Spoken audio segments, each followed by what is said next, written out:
Bonjour amis de la Martinique, de la Guadeloupe, de la Guyane et puis tous ceux qui peuvent nous capter un petit peu plus loin. Cette semaine, un événement exceptionnel puisque mon invité fait de la thérapie. Elle n'est pas médecin, mais elle fait de la thérapie sans parole. Oui, non, elle parle quand même de temps en temps puisqu'aujourd'hui elle va parler avec nous, mais elle fait de l'art-thérapie. Je sais que c'est une technique qui n'est pas très très connue en Martinique. Nous sommes quelques privilégiés à l'avoir rencontrée, surtout pour ceux qui ont vécu en France. Mais nous avons la chance d'avoir en Martinique maintenant quelqu'un qui fait de l'art-thérapie. Et elle va nous expliquer, elle va nous raconter le cheminement déjà qu'elle a fait pour arriver à devenir art-thérapeute. Je ne sais pas si on dit ça comme ça, peut-être, voilà. Et les moments qu'elle passe avec ses patients, qui sont de tous âges, je me suppose, pour arriver à une solution sans parole. Et j'insiste, je dis sans parole à chaque fois, mais c'est un peu pour la taquiner, parce que je sais qu'elle a le verbe facile, mais elle n'a pas besoin de parler en fait, puisqu'il s'agit de travailler certains éléments dont elle nous parlera. Alors, elle s'appelle Marie-Hélène Bélanger.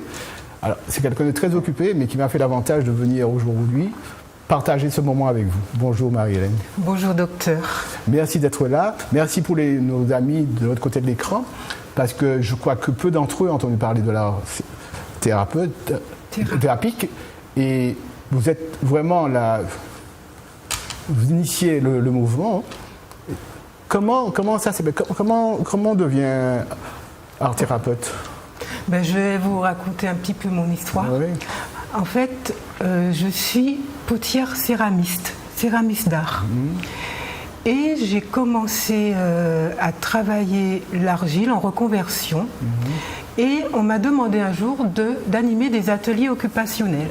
Donc j'ai commencé à animer des ateliers dans les écoles et puis dans des institutions pour adultes. Et j'ai constaté que l'argile produisait des effets sur les gens. Les enfants avaient l'air plus apaisés. Les personnes adultes me disaient « Tiens, je ressens quelque chose avec la terre ». Je me suis dit « Il y a quelque chose à travailler, à approfondir ». Je suis allée sur Internet, j'ai fait des recherches et j'ai découvert le métier d'art-thérapeute. Je me suis dit « Voilà, ça me correspond ». J'ai contacté une école, qui est l'école Profac en France. Il y a 2 écoles reconnues, 2 écoles d'État, Profac et l'INECAT. Et bien sûr, le cursus universitaire, le DU d'art-thérapie.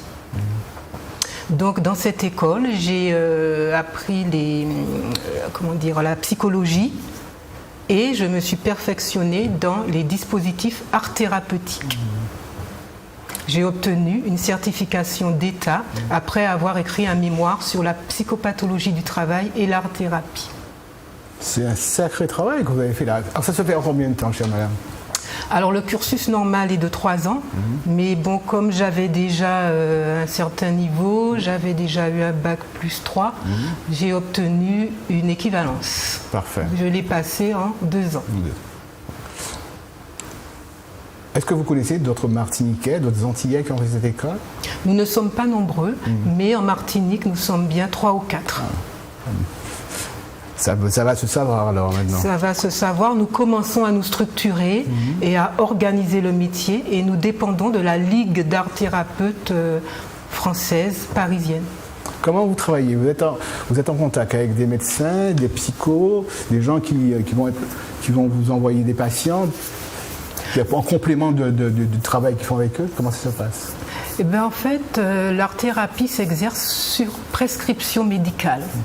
Donc le médecin va orienter une personne en souffrance psychique, le plus souvent, vers une art thérapeute.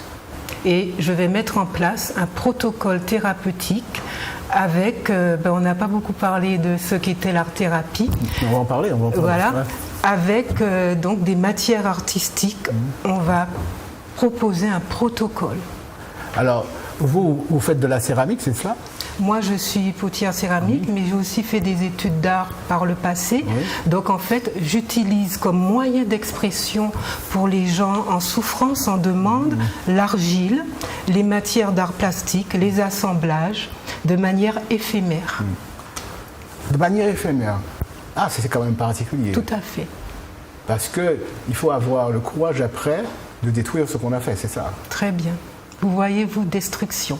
Il ne s'agit pas de cela. Il s'agit justement d'accompagner la personne dans l'expression de son inconscient. Ce n'est pas la réalisation artistique qui est importante du tout, mais ce que la personne va ressentir. Alors, j'ai parlé de... J'ai utilisé le mot destruction parce que j'ai vu un travail d'art, pardonnez-moi, j'ai vu un travail d'art qui serait après détruit, parce que comme vous dites qu'il est éphémère, est-ce que... Alors, je me suis peut-être avancé, est-ce que éphémère, c'est le mettre de côté ou alors, comment vous expliquez ça? Éphémère, c'est accompagner la personne tout simplement à travailler aussi sur tourner la page, fermer pour ouvrir à autre chose.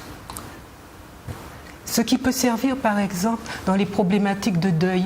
Oui. Donc on va par exemple avec l'argile refaire une boule avec le travail et je vais accompagner la personne à exprimer ce qu'elle ressent dans cet état. Alors c'est passionnant, vous êtes en train de dire des choses super intéressantes. En général, quels sont les patients qui viennent vous voir? Alors, vous parlez du problème de deuil, mais quels sont les autres patients qui viennent vous voir? Alors, il y a les patients en dépression, bien sûr, les enfants à troubles du comportement, ou les enfants qui ont un comportement qui questionne les parents, ou les enfants autistes.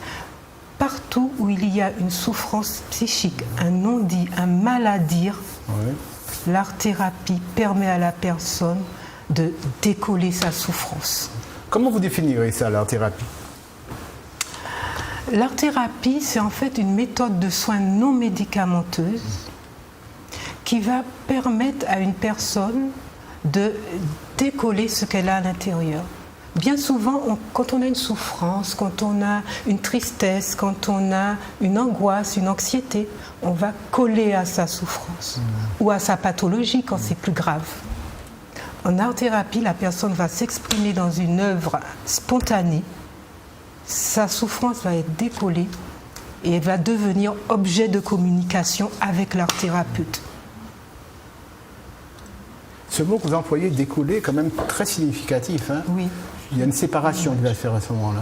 Comment? Il y a une séparation qui se fait. Il y a une séparation lente. Il y a un processus de projection dans la réalisation artistique. C'est une réalisation spontanée. Donc on ne vient pas pour apprendre une technique, pour devenir artiste ou non. Il ne s'agit pas de ça. L'œuvre d'art, la réalisation est un prétexte. Ouais. Il n'y a pas directive, hein? Cette réalisation. Quand vous ne lui donnez pas une idée en particulier à cette personne. Non, je n'interprète pas. J'accompagne. Vous accompagnez. J'accompagne, donc je vais interroger la personne, je vais l'aider à réaliser ce qui se passe en elle, mais je ne n'interprète pas. Alors, vous avez parlé de deuil tout à l'heure, d'enfants autistes. Oui.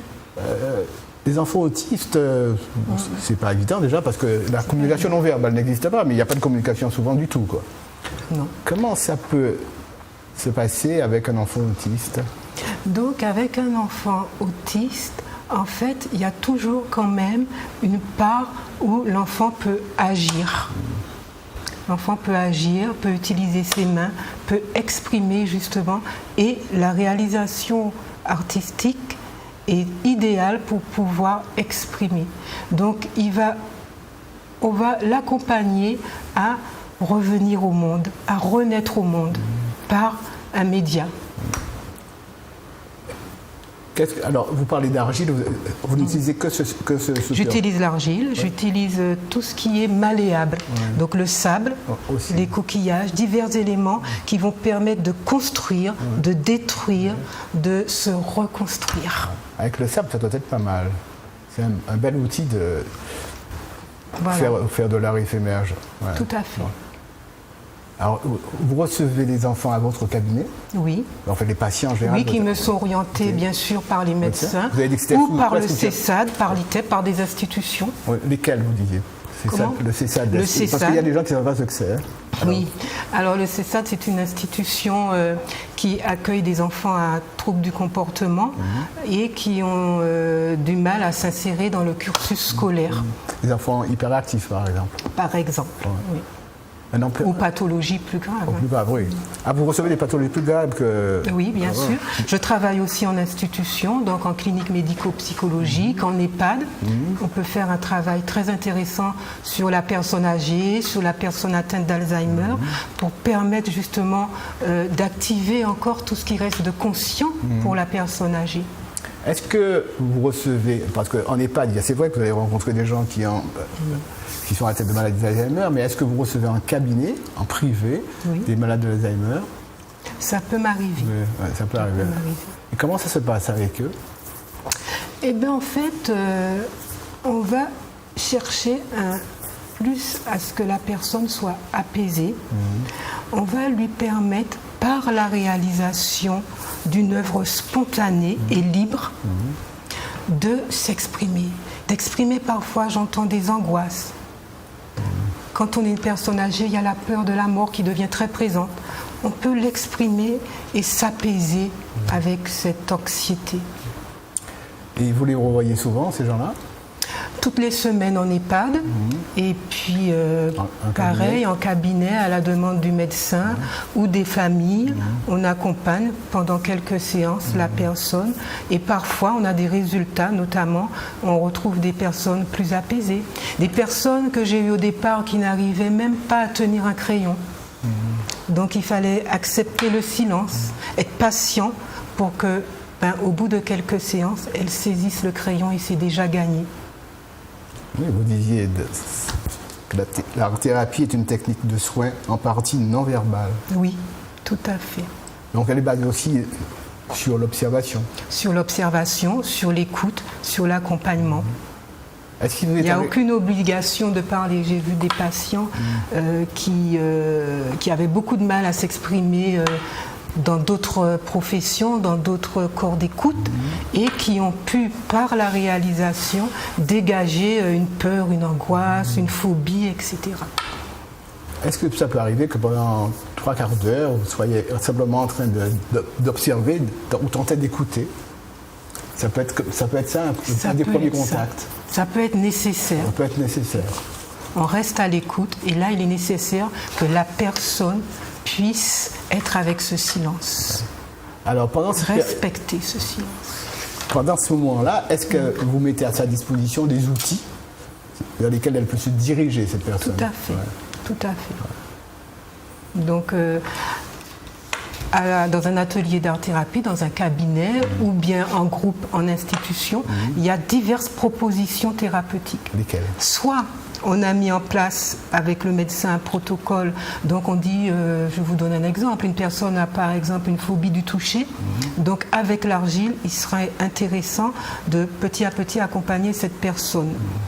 À ce moment-là, c'est l'argile qui sera présentée. Mais après, dans d'autres cas, on mettra en place diverses propositions, le sable, le coquillage, différentes matières, et la personne va se promener dans la proposition et s'exprimer de manière libre. Et vous avez une façon, vous avez une technique pour interpréter ce qui a été fait? Comment? Vous avez une technique pour interpréter le... Oui, on est formé, on peut interroger la personne, on est formé aux techniques de la psychanalyse, de la psychologie. Donc on peut quand même accompagner la personne, l'amener à s'interroger. Ça me rappelle quand j'étais en terminale, j'avais fait philo, j'avais un professeur un petit peu particulier, disons, sans porter de jugement, et composition du 2e trimestre, il nous avait dit de prendre une feuille double, de l'ouvrir, de faire une tache d'encre, de fermer et de l'interpréter à notre façon. Naturellement, les résultats étaient un peu particuliers, surtout que lui, il fallait qu'il nous donne une note sur notre propre interprétation, alors qu'il avait aussi la sienne. C'est pour ça que ça m'a rappelé un petit peu ça, la mise, voilà. Oui. La tâche d'encre peut être aussi un objet de réflexion et d'interprétation. De réflexion, oui, bien sûr. Ouais, oui. Mais c'est amener la personne à faire sa propre réflexion. Oui, l'art-thérapeute ne fait pas à la place de... Non, vous faites de l'accompagnement. De l'accompagnement, voilà. Ça permet à certains médecins, notamment les psychanalystes avec qui je travaille, d'affiner leur diagnostic. Quand on est dans la pathologie, on peut, grâce à un compte-rendu de l'art-thérapeute, faire un diagnostic, affiner ce diagnostic. Ça dure combien de temps, une rencontre chez vous? Une séance, 50 minutes à 1 heure. Oui. C'est du temps, hein, c'est beaucoup voire de temps. parfois plus. Ouais, c'est beaucoup de temps. C'est beaucoup de temps. Comment réagissent les accompagnateurs qui sont à l'extérieur, je suppose, hein? Comment ça se passe après? Ils vous parlent de l'évolution, des parents qui ont des enfants qui ont des parents autistes. Hein? Oui. C'est pas facile. En fait, plutôt les parents. Il n'y a pas que les parents, autistes, il y a divers. Non, mais je pense à eux en particulier parce que je suis un peu sensibilisé à ça. À ce sujet, oui.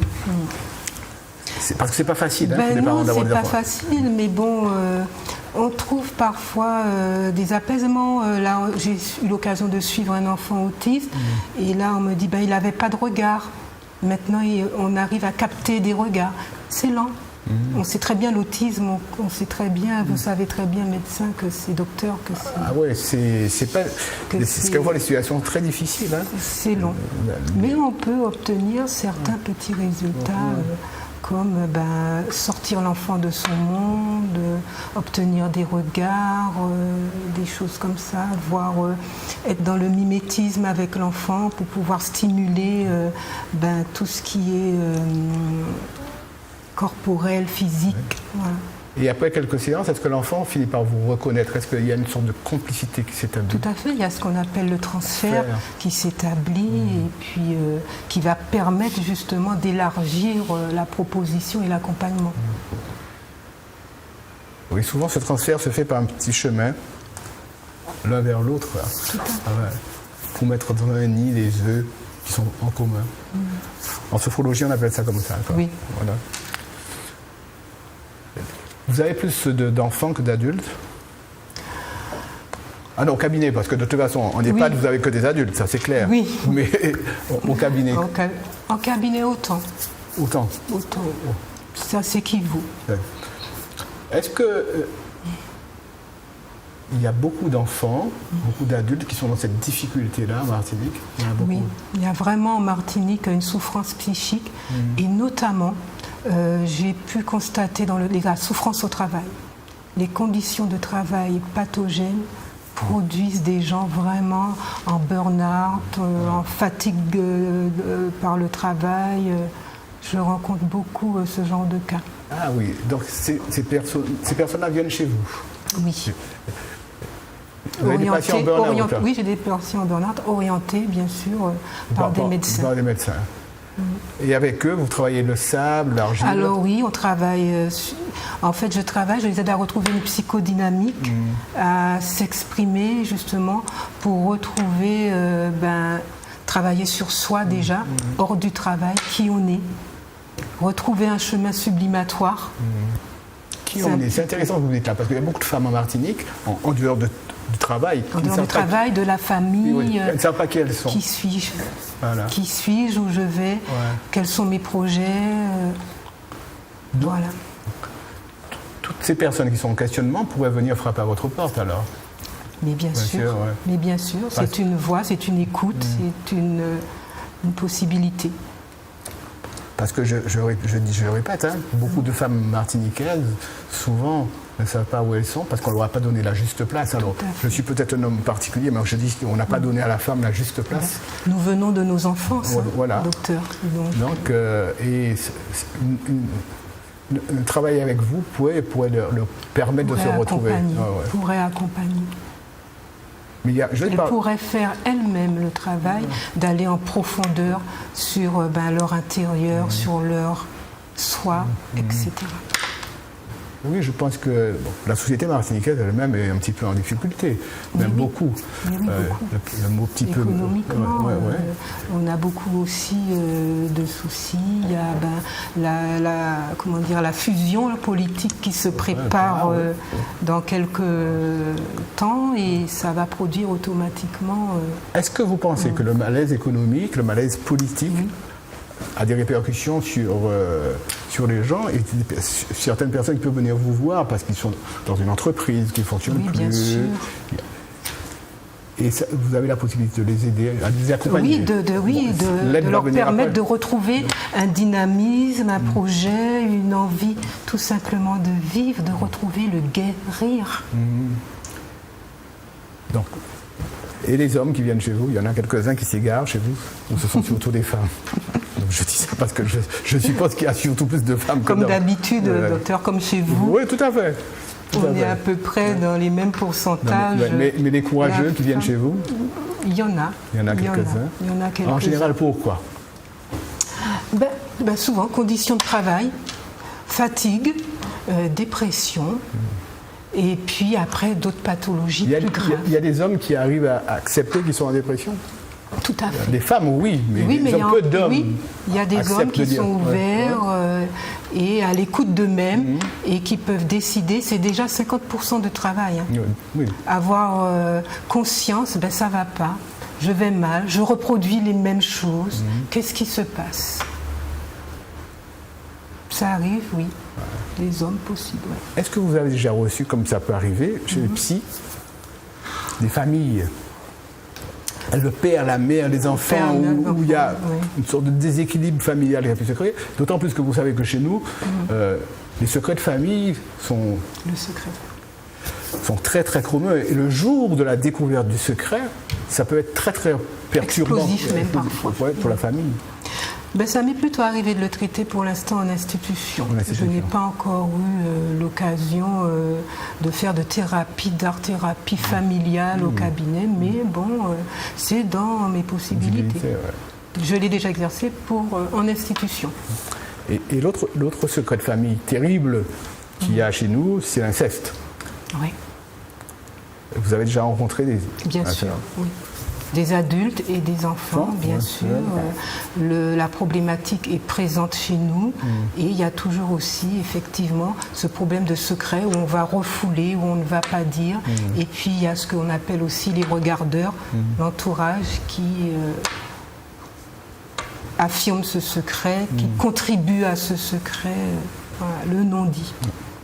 Donc, la famille martiniquaise est malade alors, hein? Elle est malade? Vous pensez qu'elle est malade, la famille martiniquaise? Il y a des choses à faire. Il y a à faire. La Martinique a des choses à poser à faire. La Martinique a un chemin à faire, un chemin pour se trouver. Donc il faut commencer par la base, il faut que chacun de nous fassions un certain travail pour pouvoir être sur le chemin. Ça commence par le subjectif, par l'individu. Si chacun se questionne, si chacun trouve son chemin, on pourra en fait après revenir vers quelque chose de plus collectif. Est-ce qu'en art-thérapie, on peut animer... Ah oui, vous avez dit que c'était possible, animer des ateliers? Oui. C'est-à-dire, par exemple, là, il y a des gens qui sont en train de vous écouter, puis vous pouvez recevoir des appels en vous disant, est-ce que vous animez des ateliers? Est-ce que ce sont des choses que vous faites régulièrement ou Oui, tant que ça reste dans un cadre art thérapeutique, bien sûr, il on peut animer un atelier de groupe. Je fais des ateliers de groupe avec toute la dynamique du groupe, tout ce que ça peut créer, engendrer... aussi, les enjeux du groupe sont aussi intéressants pour pouvoir permettre aux personnes de s'exprimer.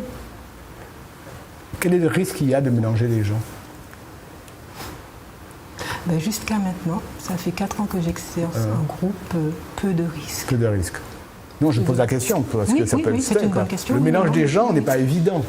Tout à fait. Jusqu'à maintenant, ça s'est toujours bien passé, bien géré. Je n'ai pas eu de débordement, de risque. Vous avez des contacts avec vos autres confrères, consoeurs qui font de l'art-thérapie en Martinique? Oui, bien sûr, nous sommes en train on se rencontre, là nous sommes 3 ou 4 à nous rencontrer et à essayer de nous associer. Et on projette dans les mois qui viennent de faire venir un professeur en art-thérapie, un docteur en psychologie, le docteur Royol. On projette de le faire venir en Martinique pour vraiment parler de l'art-thérapie, présenter son livre, etc. Il pourra venir chez nous, hein. L'antenne est ouverte. Merci. L'antenne est ouverte, il pourra venir chez nous. Je prends note. Oui, c'est une promesse. Donc une promesse, ça se tient. Merci. Comment vous pouvez envisager, dans votre cabinet, de rencontrer des couples qui se déchirent? Est-ce que ça peut être possible? Est-ce que la rencontre peut être intéressante dans votre domaine Oui, mais bien sûr, parce que là, il y a encore souffrance. Souffrance des personnes. Et on va pouvoir accompagner les personnes, justement, ou déjà en individuel, en subjectif, et ensuite voir comment elles peuvent se rencontrer reconstruire, ou reconstruire chacun de son côté, ou reconstruire ensemble avec un média artistique, mais bien sûr. Quels sont les symboles qui reviennent le plus souvent dans le toucher, dans la fabrication? Vous attendiez à cette question-là. On va toujours revenir à tout ce qui concerne l'enfance, tout ce qui concerne les pulsions sexuelles, bien sûr. On sait très bien que ça va de pair avec la sublimation, docteur. Et puis, bien sûr, après, on a dans l'inceste, il y a des symboles forts et répétitifs qui reviennent. Voilà. Mais, alors c'est là que la technique éphémère est intéressante, parce qu'on peut les détruire après, ces symboles-là. Aussi. Ouais. Aussi. C'est ça, là. Mais c'est intéressant, la personne est libre justement, parce que je n'amène pas à détruire. Elle est libre de détruire ou ne pas détruire. Elle peut aussi dire, il y a un coin archive, je ne suis pas prête à faire un bout, je vais mettre dans le coin archive, etc. Mais on ne part pas avec la réalisation. C'est la question que j'avais posée. Par contre, ça peut être dangereux, l'expérience vécue. De partir avec une la réalisation. personne en groupe était partie, qui était vraiment, c'était en clinique, la personne avait quand même une pathologie assez grave, lourde, et a voulu partir avec sa réalisation. Et quand elle est arrivée chez elle, on a dit mais c'est quoi ça et ça a permis à la personne de replonger. Donc ça peut être sans problème. Voilà. Ça peut être elle n'avait pas réussi le décollement. Ça peut être embêtant. Donc du coup, je fais tout pour accompagner à vraiment faire un travail sur quitter l'objet. Ce n'est pas l'objet. C'est pas l'objet en art-thérapie qui est important. L'objet est un moyen, un prétexte de communication, d'expression. Vous êtes céramiste à la base. Est-ce que, avec vos patients, vous arrivez à faire de la céramique aussi? Non, on fait plutôt de la poterie, du toucher-contact avec l'argile. On s'éloigne vraiment de la technique en art-thérapie. Il est intéressant quand même que l'art-thérapeute ait une connaissance dans un média artistique. Il n'y a pas que les médias d'art plastique ou d'argile, il y a aussi le psychodrame. On a une art-thérapeute spécialisée sur le psychodrame en Martinique. Il y a le chant, la danse, etc., la photographie. Tous les arts sont valables. La photographie, je ne voyais pas tellement. Ah oui. Le photolangage, etc. La photographie. Le psychodrame, je vois très bien, où les gens se mettent en situation. Vont rejouer, Se mettent en situation, Et vous êtes cantonné. Parce que de la façon dont vous parlez, je vous vois très bien faire aussi des choses comme celle-là. Vous dites que vous avez un langage non verbal, pourtant le verbe, vous le maniez avec une telle facilité que je vous vois très bien faire de l'art-thérapie théâtrale. C'est pas mon domaine, il faut avoir une formation. Oui. Je ne me lancerai pas dans une aventure sans formation. Je comprends très bien. Et puis il y a des gens qui font ça très bien.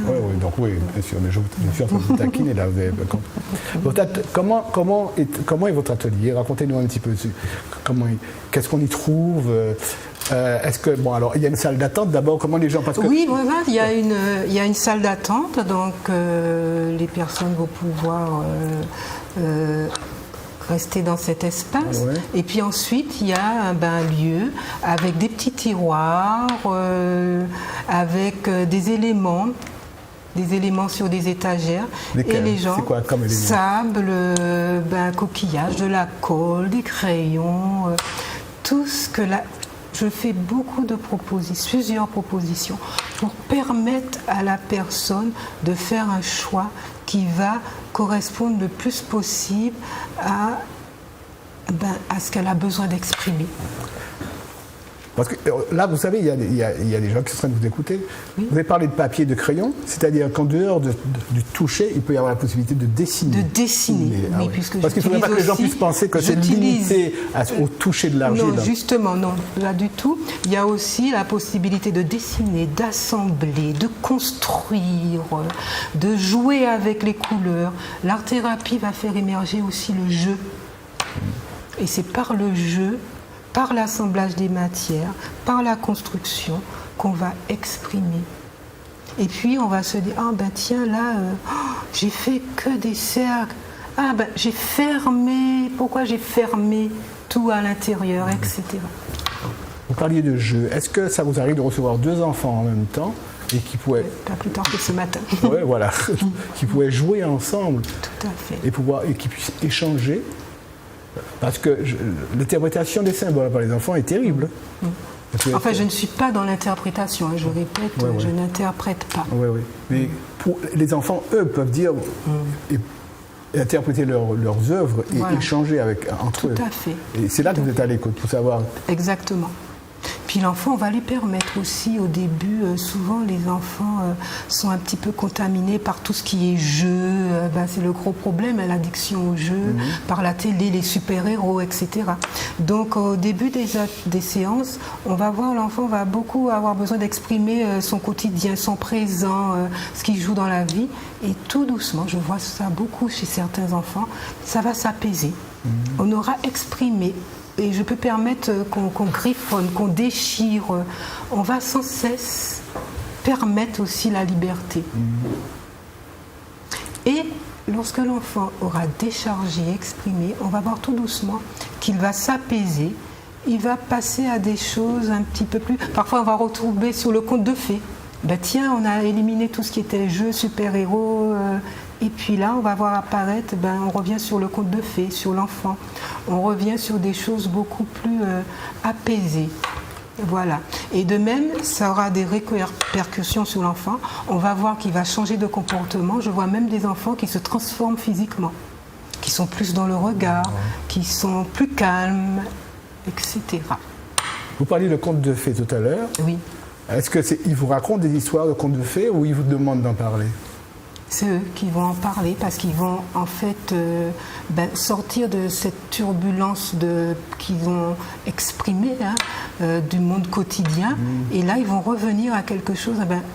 Ce conte de fées, c'est quand j'étais apaisée, c'est quand j'étais enfant. Ils vont régresser sur cette période-là et retrouver ce calme, cet apaisement. Et là, je vais saisir pour pouvoir leur permettre d'avancer. Ce n'est qu'un exemple, le conte de fées. J'ai pris ça en exemple. Non, mais il est intéressant parce que la féerie, c'est quelque chose d'important chez un enfant. Tout à fait. Ben oui. L'imaginaire, la féerie, etc. Et là, l'imaginaire, justement, va s'ouvrir, se développer chez les enfants une fois qu'ils auront pu exprimer tout ce qui fait mal, tout ce qui charge, tout ce que, parfois, qu'ils ne contrôlent pas et qu'ils ne comprennent même pas, parfois. Quel est l'âge moyen des enfants qui viennent vous voir, qu'on vous emmène, qu'on vous pose Très jeune.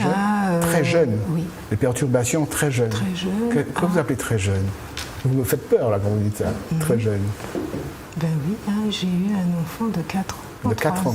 Oui. 3 ans, 4 ans. Perturbé, ayant déjà besoin d'un thérapeute. Oui. Comment ça s'est passé? Comment ça s'est passé?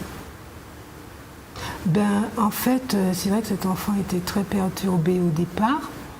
Et donc, il a fallu que je permette l'expression de tout ce qui était chargé, que je l'aide lui-même à voir, à comprendre.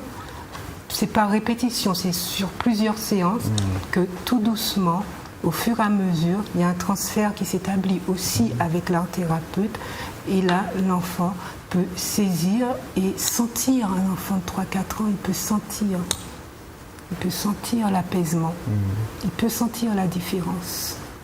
3-4 ans, il était comment? Hyperactif? Trouble du comportement. C'était un enfant pareil, sous orientation médicale avec trouble du comportement. Comment vous expliquez qu'un enfant de 3-4 ans puisse avoir déjà un trouble du comportement? Est-ce que l'environnement?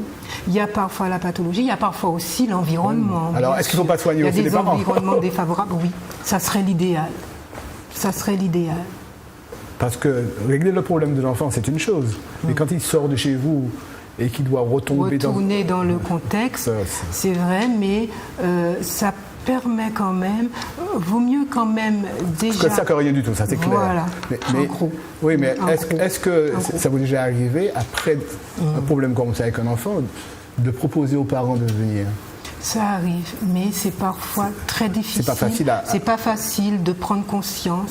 C'est pas facile non plus. Parfois, on ne veut pas voir. On est dans le déni, les culpabilités, etc. Ce n'est pas facile. Et comment ils peuvent expliquer que leur enfant puisse être comme ça? Quelle explication ils vous donnent? En tout cas, dans ce cas-là, les parents étaient plus suivis par le médecin, par un médecin psychiatre. D'accord. Mais c'est vrai que les parents, bien souvent, sont dans le déni et ce n'est pas facile non plus de prendre conscience. Ils ne participent pas à l'histoire. Leur enfant est comme ça, mais ils ne sont pas dedans, quoi. Surtout en institution aussi, ça m'arrive de suivre des enfants plus grands, bien sûr, plus âgés. Et les parents sont aussi dans leurs difficultés sociales. Alors ça arrive d'où? C'est difficile. Est-ce que je peux traduire ça de façon très rapide, que ça arrive dans des milieux sociaux défavorisés? Non, pas du tout, c'est pas ça. Non, du tout. D'accord. Du tout. Mais en institution, je parle par exemple en CESAD, il y a bien sûr des gens, en majorité des gens en difficulté sociale. Ce n'est pas simple. Oui, parce que des enfants hyperactifs, il y en a dans tous les milieux. Dans tous les milieux, non. La pathologie, elle est dans tous les milieux. L'inceste est dans tous les milieux. Il n'y a pas de la souffrance, ne fait pas de choix. Non, elle n'a pas de frontières. Elle n'a pas de frontières, malheureusement. Voilà.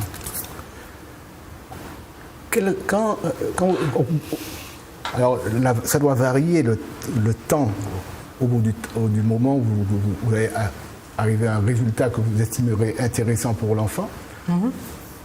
Après, est-ce que vous avez des nouvelles? Est-ce qu'il y a une amélioration des contacts avec les parents, à l'école? Comment ça se passe? Oui. Parfois, j'ai des retours sur des enfants. Je commence à avoir, parce qu'il y a 4 ans que j'exerce, c'est déjà pas mal. Et je commence à avoir justement un peu de suivi. Et effectivement, j'ai des enfants il y a parfois, ce n'est pas facile, il y a parfois des rechutes. Mais j'ai des résultats sur des enfants là j'ai notamment un enfant qui a vraiment eu un bon rétablissement au niveau de la scolarité, qui est maintenant, comment on dit ça maintenant, les chefs de classe. Chef de classe, à l'époque c'était chef de classe. On lui a donné une responsabilité. Qui est chef de classe, qui a des responsabilités. En décembre, il est revenu me voir en m'apportant son tableau d'honneur. C'était un enfant qui était vraiment inquiétant et les médecins étaient très pessimistes. C'est un cadeau pour vous, ça? C'est un cadeau. Quel âge a-t-il? Il a maintenant 15 ans. 15 ans. Donc, pour la jeune thérapeute que vous êtes, c'est un grand cadeau, quoi. Oui, bien sûr. Je suppose que vous avez d'autres succès comme ça que vous nous cachez. La personne âgée qui n'est pas en EHPAD, est-ce qu'il y en a qui viennent chez vous? Gens qui, par exemple, qui ont un début d'Alzheimer. Ça arrive, mais c'est plus en fait à la demande des familles. À la demande des familles. À la demande des familles qui sont fatiguées, débordées, etc. Parfois même les patients, les accompagnants qui me demandent. Voilà. C'est pas facile. Quelquefois, la vie d'un accompagnant, c'est pas facile. C'est pas facile. Pas facile. C'est là qu'on apprend à cultiver la patience. La patience, la fatigue, à gérer la fatigue, à gérer le temps. Faire un travail sur soi-même, parce que voir son parent diminuer, c'est toute une acceptation, voilà aussi. Et vous avez comment ça se passe avec les personnes âgées qui viennent en cabinet, qui sont accompagnées par leurs enfants Oui. En fait, la majorité des personnes âgées, je les vois plutôt en EHPAD, mais effectivement, il y a quelques personnes qui viennent aussi en cabinet. Parce qu'il y en a qui ne sont pas en EHPAD, il y en a qui ne sont pas à la maison, je connais quelques-uns. Donc, pendant 1 heure, je les reçois. Certaines personnes retrouvent aussi un bien-être, un apaisement, à retravailler avec la matière, peuvent exprimer des choses. Ça me rappelle la nature. Et même chez la personne Alzheimer, il y a toujours une part de conscient. Oui, mais toujours une part de conscience. On dit même qu'elles ont mal, elles ont très très mal de savoir qu'elles ont de ressentir qu'elles n'ont plus la mémoire. Alors, la mémoire immédiate, elles n'ont pas très souvent la mémoire lointaine et long. Oui. C'est la mémoire immédiate qui a disparu. La mémoire lointaine. Donc elles vous racontent des histoires. Oui, elles racontent des histoires. Les peurs, elles expriment leur peur. La peur est très présente. Dans la maladie d'Alzheimer. La peur est très présente. Quelle sorte de peur? Quelle sorte de peur? Sûr, la peur du lendemain, la peur de rencontrer des gens, la peur d'être comprise. Je suis perdue. Les angoisses, la mort. La mort chez la personne âgée. Elle est encore plus accentuée chez les gens de cet âge. Et bien sûr, en fait, on va accompagner aussi la personne à traiter ses points d'ancrage. C'est traiter ses points d'ancrage. Qu'est-ce qui s'est passé dans la vie, les remontées. On a des remontées de choses qui se sont passées dans la vie et que la personne n'avait jamais exprimées.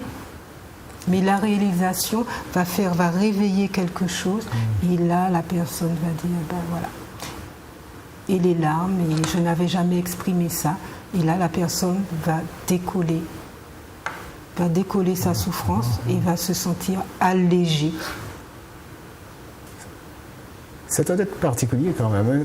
Quand on a une maladie d'Alzheimer, l'orgueil fait que pendant longtemps on est dans le déni, on se dit mais non, j'ai pas oublié. Et plus ça s'installe et on s'aperçoit qu'on oublie de plus en plus.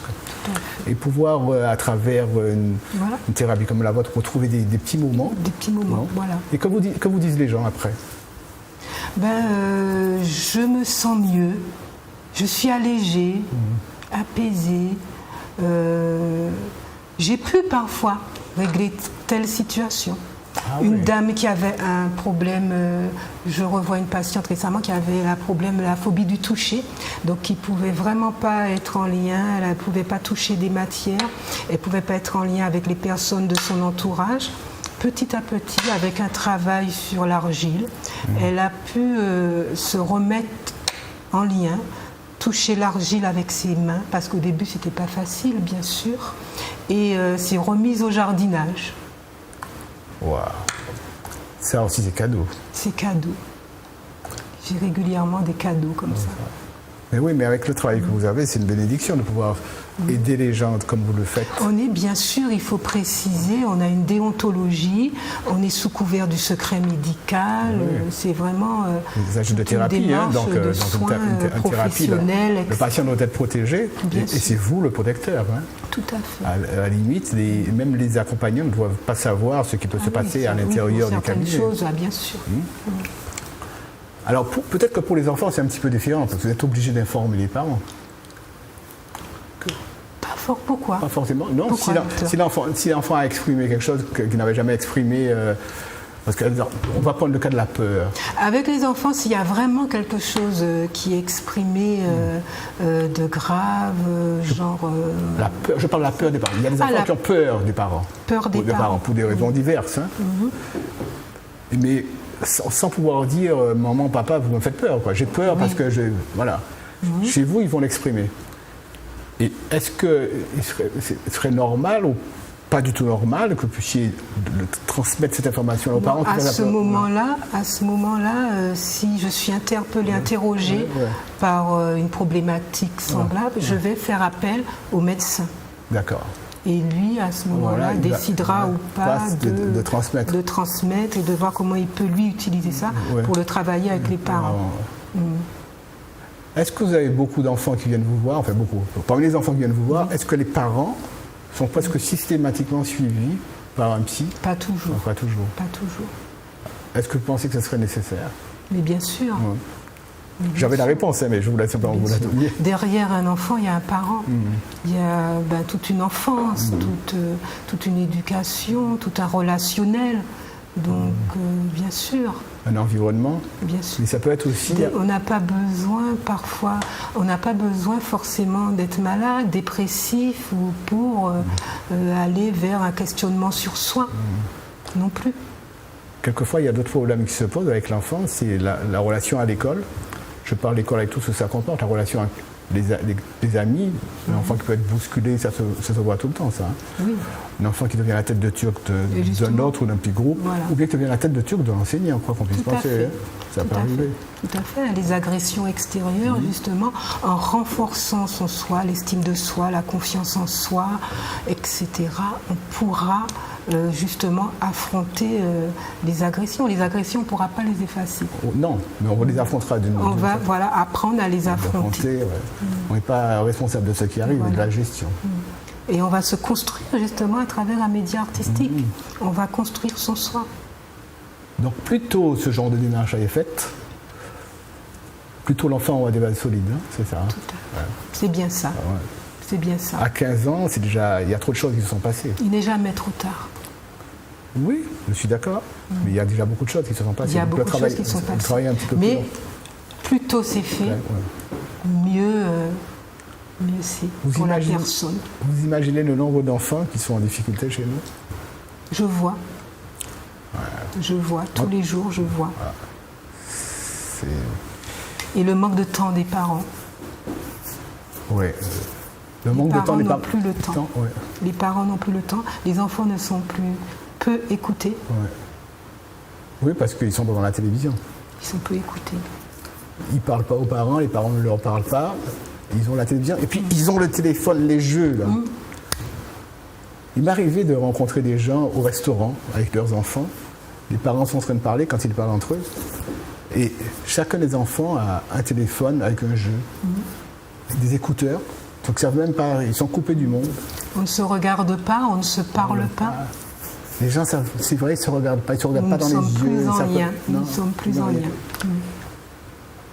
Mais il y en a qui viennent chez nous. Mais on peut retrouver ça. Si, heureusement. On peut retrouver ça. Et à nous de le conserver et de le faire renaître. Est-ce qu'il y a des enfants qui sont... Est-ce que des parents, vous avez emmené des enfants au jeu. L'addiction au jeu. Oui, l'addiction au jeu. Et comment vous arrivez à faire quelque chose toujours la même méthode. Vous jouez avec eux.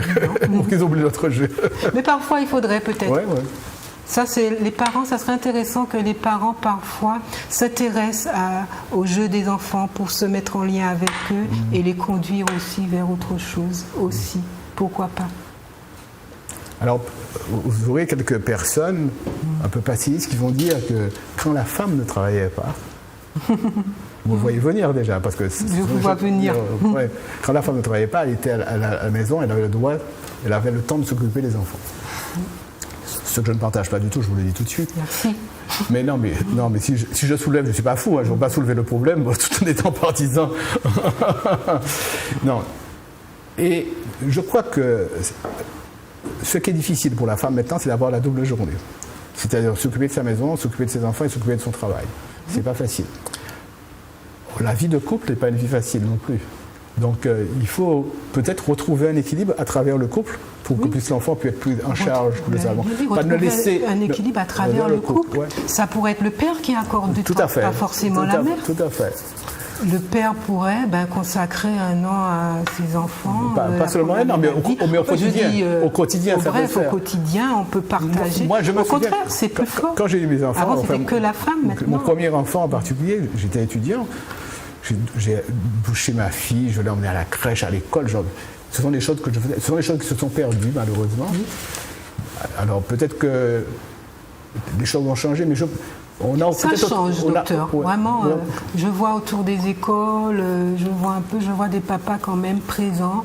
Je connais des pères qui ont arrêté de travailler, qui ont laissé leurs femmes aller travailler pour s'occuper des enfants. Ça commence, ça marche. Ça se fait. Est-ce que c'est suffisant? C'est pas suffisant. Oui, voilà, c'est pas suffisant. Je disais emmener à l'école, mais en fait, je lui consacrais du temps. Et j'ai sûrement consacré du temps plus à l'aîné, parce que j'étais étudiant, qu'à la cadette, alors que je travaillais. Est-ce que c'est suffisant de l'emmener à l'école, de l'embrasser sur le front et puis bye-bye? C'est ça. Or, nous vivons un monde très très rapide. Oui, rapide. Tout va vite. Le speed, le fameux mot, le speed. Et je voulais de croire que maintenant, les enfants, quand ils sont dans la voiture avec papa-maman, ils ont leurs écouteurs avec toujours le smartphone. Là aussi, il y a une rééducation à faire, mais une rééducation des parents. Parce qu'il y a des choses qu'on peut autoriser, des choses qu'on ne peut pas autoriser. Parce que si l'enfant est comme ça, c'est parce qu'on ne lui parle pas. La nature a horreur du vide. La nature a horreur du vide. On ne lui parle pas. Oui, voilà. Le vide est là, donc il va être comblé d'une manière ou d'une autre. Et avant, les parents avaient le droit de rentrer dans les chambres des enfants. Maintenant, j'ai entendu une dame hier raconter une histoire. Elle voulait ranger tout simplement du linge dans le placard de sa fille. Quand elle a ouvert le placard, il y avait un panneau marqué « De quoi je me mêle ?» 14 ans. Boum. Ça fait quand même bizarre. Et peut-être que si jamais elle avait parlé avec sa fille un peu plus, peut-être qu'il n'y aurait pas ce panneau-là. Oui. Elle n'aurait pas eu besoin d'utiliser un panneau. Est-ce que vous parlez de ça avec les parents? Est-ce que vous leur demandez? Est-ce qu'ils parlent avec leurs enfants? Ça arrive que j'ai des discussions avec les parents, des échanges. Est-ce qu'ils parlent avec leurs enfants? Est-ce qu'ils passent du moment avec eux? Est-ce qu'ils vont marcher ensemble? Est-ce qu'ils vont les parents, Le plus souvent, en tout cas, bon, en institution, c'est différent. Là, je n'ai pas beaucoup de contact avec les parents. Mais une fois qu'un parent orienté par un médecin emmène un enfant au cabinet, c'est qu'il y a déjà une conscience. Le parent a déjà conscience d'une problématique. Voilà. Ça a déjà été abordé avec le médecin. Donc c'est vrai que je peux effectivement compléter, rajouter, puisque j'ai quand même des entretiens régulier avec le parent qui conduit son enfant au cabinet. Alors, mais c'est un travail, l'art-thérapie c'est un travail, vous m'avez beaucoup entendu parler du médical, de l'institution, je n'ai pas beaucoup nommé les psychologues, c'est un travail pluridisciplinaire.